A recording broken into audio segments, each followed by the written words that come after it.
नमस्कार, मैं हूं आपका अपना ज्योतिषी हनुमान मिश्रा और आप देख रहे हैं एस्ट्रोसेस टीवी। 2016 की शुभकामनाओं के साथ इस वीडियो में हम बात करने जा रहे हैं मीन राशि वालों के लिए साल 2016 कैसा रहने वाला है। इस कड़ी में सबसे पहले चर्चा मीन राशि के लिए इस वर्ष के प्रमुख ग्रह गोचरों की। इस साल जो शनि महाराज हैं वो आपके 9वें भाव में हैं और राहु 6वें भाव में गोचर करेंगे, जबकि केतु महाराज जो हैं वो आपके द्वादश भाव में रहने वाले हैं।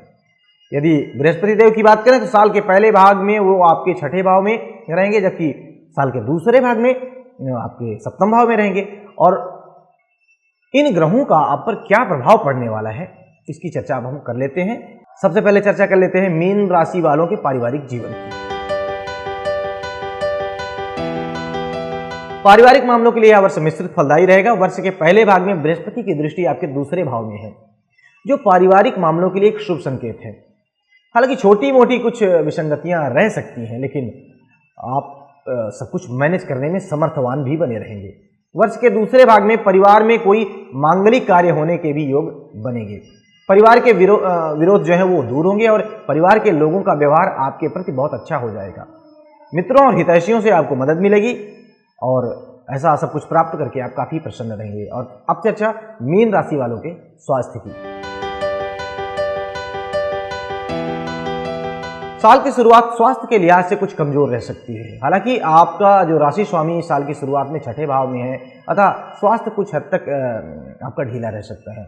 आपको ऐसा लग सकता है कि आपकी शारीरिक ऊर्जा धीरे धीरे करके कम हो रही है। कुछ पेट की तकलीफें भी आपको परेशान कर सकती हैं, लेकिन अगर आप खान पान पर संयम रखेंगे तो इन्हें काफी हद तक नियंत्रित कर पाएंगे। साल का जो दूसरा भाग है वो आपके लिए अनुकूलता लिए हुए है। आपका स्वास्थ्य काफी बेहतर नजर आ रहा है और स्वास्थ्य बेहतर है तो आप उसका आनंद लीजिए। और अब बात कर ली जाए मीन राशि वालों के व्यक्तिगत जीवन की। प्रेम प्रसंगों के लिए वर्ष का पहला भाग अधिक अनुकूल नहीं है। इस समय प्रेम प्रसंगों के मामले में सावधानी से काम लेने की जरूरत है। किसी के बहकावे में आपको बिल्कुल नहीं आना है। आपस में संदेह बिल्कुल नहीं करना है। यदि आप विवाहित हैं तो जीवन साथी के स्वास्थ्य का ख्याल भी रखें। जिद आपको बिल्कुल नहीं करनी है, इससे संबंधों में दरार आ सकती है। साल का जो दूसरा भाग है वो काफी अनुकूल है। आप जीवन साथी के साथ खूब आनंद मनाएंगे। जिनकी उम्र विवाह की हो चुकी है उनके विवाह या सगाई की संभावनाएं मजबूत होंगी। और अब चर्चा मीन राशि वालों के कार्य क्षेत्र की।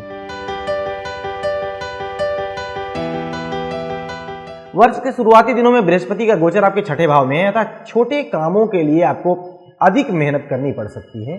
हालांकि रुकावटों के बाद ही सही, लेकिन काम पूरे जरूर होंगे। नौकरी पेशा लोगों के लिए समय अनुकूल रहेगा। मेहनत और लगन के चलते आपकी पदोन्नति संभव है। साल का दूसरा भाग व्यापार व्यवसाय के लिए अनुकूल रहेगा। आप नए उद्यम शुरू कर सकते हैं और अच्छा लाभ भी मिलता नजर आ रहा है, लेकिन बहुत से कामों को एक साथ करना ठीक नहीं है, इनसे बचना उचित रहेगा। और अब चर्चा मीन राशि वालों के आर्थिक मामलों की। आर्थिक मामलों के लिए यह साल अच्छा प्रतीत हो रहा है। यदि आप लोन को लेकर परेशान हैं तो साल का पहला भाग इस मामले में मददगार हो सकता है। यदि आप निष्ठा के साथ प्रयास करते हैं तो पैसों को लेकर कोई परेशानी होती नजर नहीं आ रही है। किसी बड़े निवेश में भी सावधानी से काम लेना होगा। और साल का जो दूसरा भाग है वह भी काफी अच्छा अनुकूल नजर आ रहा है। यदि आप व्यवसायी हैं तो इस समय आप अच्छी बचत कर सकते हैं। इस समय आमदनी का कोई नया स्रोत भी आपको मिल सकता है। और अगर आप बात करें मीन राशि के विद्यार्थियों की, उनके शिक्षा दीक्षा की, तो जान लेते हैं कि कैसा रहने वाला है। विद्यार्थियों के लिए यह साल मिला जुला रहेगा। ऐसे विद्यार्थी जो अपने घर से दूर रहकर पढ़ाई कर रहे हैं या विदेश में हैं, उनके लिए साल का पहला भाग अनुकूल रहेगा। प्रतिस्पर्धात्मक शिक्षार्थियों के लिए भी साल का पहला भाग काफी अच्छा है, काफी अनुकूल है। साल के दूसरे भाग में बृहस्पति का गोचर आपके 7वें भाव में रहेगा। ऐसे में आपका ज्ञान काफी बेहतर होगा, शिक्षा का स्तर भी सुधरेगा। ऐसी स्थिति में उच्च शिक्षार्थियों को विशेष अच्छे परिणाम मिलेंगे। और अब चर्चा कर ली जाए उपायों की, यानी कि मीन राशि वाले ऐसा क्या करें जिसके उनके जीवन में और बेहतरी आए। तो जान लेते हैं उपाय के बारे में। उपाय यह है कि पुजारी को आपको कपड़े भेंट करने हैं जब भी संभव हो, और चांदी का एक चौकोर टुकड़ा हमेशा अपने पास रखना है। तो आशा है इस राशिफल के माध्यम से आप एक बेहतर योजना बनाएंगे और अपने जीवन को बेहतर दिशा दे पाएंगे। साल 2016 आपके जीवन में बहुत सारी खुशियों के रंग घोले। इसी शुभकामना के साथ मुझे दीजिए अनुमति और हमारे वीडियोस को निरंतर देखते रहने के लिए आप एस्ट्रोसेज टीवी को सब्सक्राइब करना बिल्कुल ना भूलें। नमस्कार।